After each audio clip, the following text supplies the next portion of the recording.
that might have been one of the worst performances I've ever seen from Manchester United. And we drew 1-1 and almost scored a winner, which just shows you how bad it was. Manchester United won, Brentford won, but the scoreline does not show the story of the game. Brentford had 31 shots in Manchester United's towards Manchester United's goal. They had over 85 touches in the Manchester United penalty area, and it was just a very bad performance, even if you're considering the bad ones that we've had this season. It's the next morning now. I wanted to get something off my chest because I feel like it's just the overarching problem whenever we see games like this where United just looked lost. I think we saw Garnacho 23 minutes in, kind of completely fed up with his pressing role in the team, which understandably so, because I think it's the big issue, or one of the big issues in that game. We saw Anthony later in the game get hounded by Ten Hag for his pressing, but I don't think he could have done much more. Ultimately, this video is about the middle kind of ground that United find themselves in, because against the Brentford side, where they have a 5 at the back formation, they like building from that back, but they've also got the forward men to cause problems in behind.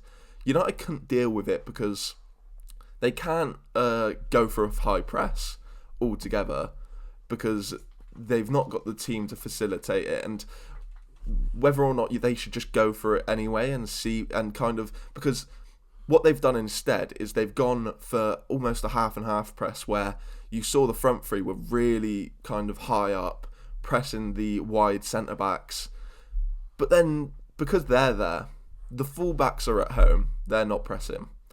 It's an easy out ball to the wing back every time, and I think it was around 23 minutes in where I saw Garnacho look completely fed up, to be honest. It came when he was pressing the wide centre-back, he got bypassed, it went to the wing-back, and he bust the gut to make it back and kind of stop that progression from wide. The ball got recycled, Brentford probably played it back and was thinking they'll never fall for that again. That's the easiest way to progress the ball that we'll ever see. No, Garnacho goes back forward, presses the wide centre back, and the ball gets played straight back out because Dalot is pinned back. He's way further back. He's not even thinking about pressing. In some games, Dalot and Wan-Bissaka or Shaw or whoever would have pressed that wing back, that winger who drops in. They would have pressed that moment, but United find themselves in a middle ground where they've not got their consistent style of play. It's almost like we're changing game to game. And Ten Hag might have thought, oh, we can't do that against Brentford. We can't press high. Well, then don't put the front three forward. It is my kind of contribution.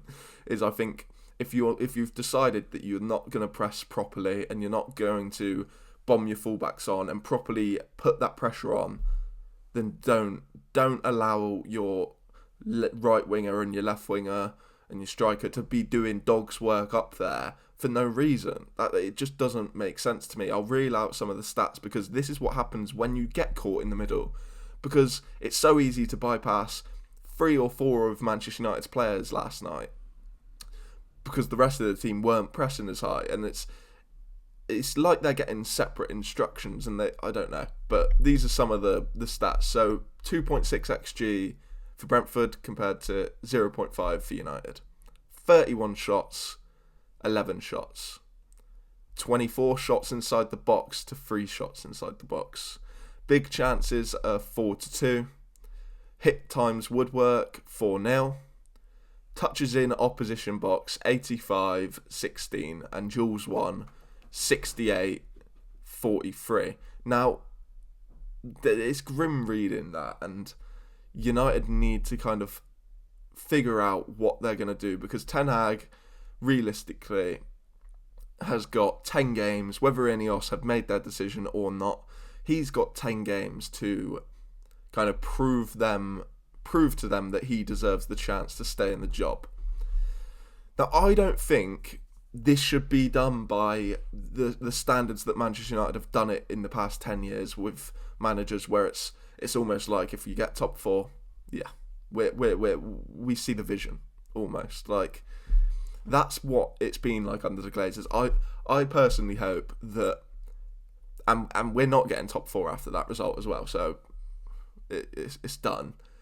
But I personally hope that Ineos do not care about top 4 football. I've seen Ratcliffe say that it's important for FFP, etc. There's a lot of financial reward with coming in the Champions League spots, but for deciding Manchester United's next manager, I don't really care whether if Ten Hag shows to me over the next 10 games that he can, and I don't think he will, to be honest, but if he showed that he could really go into one style and not sit in the middle and not kind of complain that he doesn't have the profiles in the team to play one, go for it.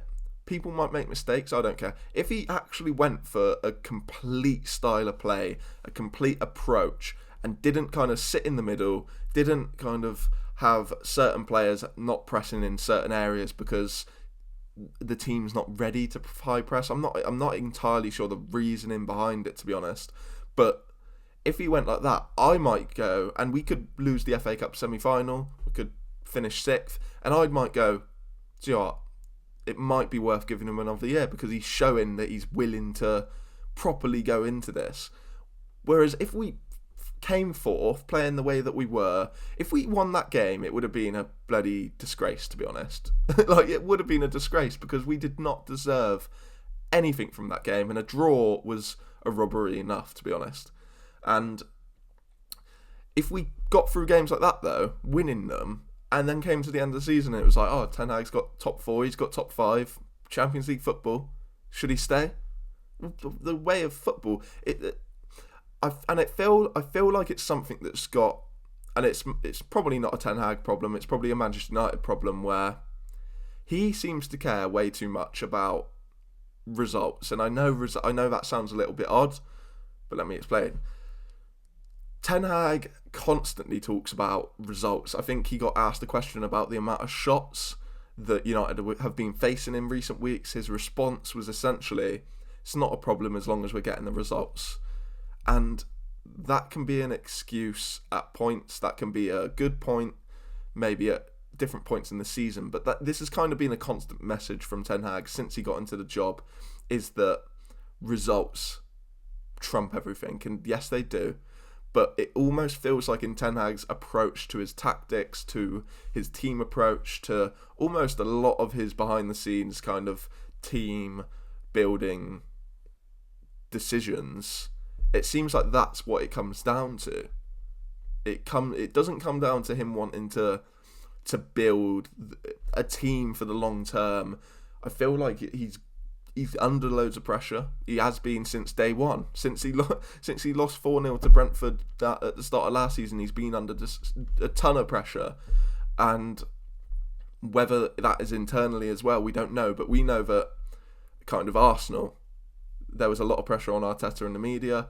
Those guys behind the scenes told him, you're our guy, work what you want to work. Maybe Ten Hag hasn't got the same message at United, we probably will never know, but it's frustrating for me to see someone in the middle and not kind of going forward with one approach or the other. And I think in that Brentford game, it all kind of got exposed to the maximum nature because they were a team who were taking advantage of that poor pressing structure all game, and it just kind of, it highlighted to me once again, because I think I spoke about this in a previous video, this kind of overall feeling that we're a middle ground team. And I think one of the biggest mistakes Ten Hag made is not properly pursuing a structure, in a kind of real team structure or a real long-term style of play in possession in his first season, because that was pressure enough during Ten Hag's first season. But after that, there's expectations of going back to challenge for the league. There's expectations in the Champions League, and he failed them very poorly. But that was almost because we weren't in a position, we weren't in comfortable in a way of play. We're still completely in the middle, adjusting each game, it seems, and it's not a long-term kind of way for me anyway, for a team to succeed. So yeah, maybe Ten Hag in these last 10 games can prove us wrong, but I don't see it happening because it's almost been 2 years now, and I think it's the Manchester United beast, if I'm completely honest. I think it's the Manchester United beast where results trump performance, and he's got quite caught up in that, where performances aren't mattering as much. Because let's be honest, I know Liverpool last week was amazing, but have there been more than 5 good, very good performances this season? I don't think so. And that is just not good enough, because this is kind of a long-term project under Ineos. Is Ten Hag showing long-term... That's my idea. Is Ten Hag showing long-term tendencies in his kind of management style?